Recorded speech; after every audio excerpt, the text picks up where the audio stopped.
Trump போட்ட phone call 2 மணி நேரம் புத்தினுடன் பேச்சு. போர் நிறுத்தத்துக்கு தயாரான ரஷ்யா. அமெரிக்க அதிபர் டொனால்ட் ட்ரம்ப் ரஷ்ய அதிபர் விளாடிமிர் புத்தினுடன் சுமார் 2 மணி நேரம் தொலைபேசியில் உரையாடியிருக்காங்க. 2 பேரும் உரையாடலின் பின்னர் ரஷ்ய அதிபர் புத்தின் போர் நிறுத்தத்துக்கு ஆன பேச்சுவார்த்தைக்கு தயாராக இருப்பதாக தகவல் எல்லாம் வெளியாயிருக்கு.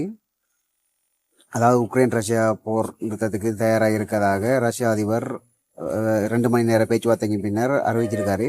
2022ஆம் ஆண்டு தொடங்கிய ரஷ்யா உக்ரைன் போர் 3 ஆண்டுகளாக நடந்து கொண்டிருக்கு. இடையில எத்தனையோ தடவைகள் உக்ரைன் பேச்சுவார்த்தைக்கு வந்தாலும் ரஷ்யா அந்த பேச்சுவார்த்தைகளுக்கு இடமளிக்கலை. திங்கட்கிழமை டொனால்ட் ட்ரம்ப் விளாடிமிர் புத்தினுக்கு 2 மணி நேரம் போல் எடுத்து உரையாடி இருக்காரு.